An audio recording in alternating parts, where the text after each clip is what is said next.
ದೇವಿ ಲಕ್ಷ್ಮಿಯನ್ನ ಚಂಚಲ ಅಂತ ಯಾಕೆ ಕರೀತಾರೆ ಅನ್ನೋದ್ರ ಬಗ್ಗೆ ತಿಳಿದುಕೊಳ್ಳೋಣ. ಚಂಚಲ ಅಂದರೆ ಏರಿಳಿತ, ಕ್ಷಣಿಕ, ಸ್ಥಿರವಲ್ಲದೇ ಇರೋದು, ನಿರಂತರವಾಗಿ ಬದಲಾಗ್ತಲೇ ಇರೋದು. ಅಂದರೆ ಅವಳು ಒಂದೇ ಸ್ಥಳದಲ್ಲಿ ಸ್ಥಿರವಾಗಿ ಉಳಿಯೋದಿಲ್ಲ. ದಿನನಿತ್ಯ ಕೆಲಸಗಳನ್ನು ಮಾಡೋಕ್ಕೆ, ಆಹಾರ, ನೀರು, ನಮ್ಮ ಉಳಿವಿಗೆ ಅಗತ್ಯವಾದ ವಸ್ತುಗಳನ್ನು ಖರೀದಿ ಮಾಡೋಕ್ಕೆ ಲಕ್ಷ್ಮಿ ಬದಲಾವಣೆಯಲ್ಲಿ ಇರಬೇಕು ಮತ್ತು ಕೈಗಳನ್ನು ಬದಲಾಯಿಸ್ತಾನೇ ಇರಬೇಕು. ಲಕ್ಷ್ಮಿ ನಮ್ಮಲ್ಲಿರುವ ಸದ್ಗುಣಗಳ ಪರಿಣಾಮವಾಗಿ ಮನೆಯೊಳಗೆ ಉಳಿತಾಳೆ ಹೊರತು ದುರ್ಗುಣಗಳು ಹೆಚ್ಚಿ ಪುಣ್ಯದ ಪರಿಣಾಮಗಳು ಕೊನೆಗೊಂಡ ತಕ್ಷಣವೇ ನಮ್ಮನ್ನು ಬಿಟ್ಟು ಹೋಗ್ತಾಳೆ.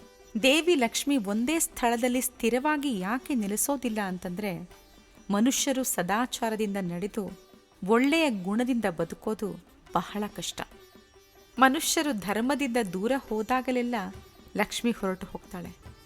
ಲಕ್ಷ್ಮಿ ಶುದ್ಧ ಮನಸ್ಸಿನ ಜನರನ್ನು ಮಾತ್ರ ಇಷ್ಟಪಡ್ತಾಳೆ. ಕೋಪ, ಅಸೂಯೆ, ಲೋಭ, ದುಷ್ಟ ಉದ್ದೇಶಗಳು, ದುರ್ಗುಣಗಳು ಮನುಷ್ಯರನ್ನು ಕಾಡ್ತಕ್ಕಂತಹ ಅಶುದ್ಧಿಗಳು.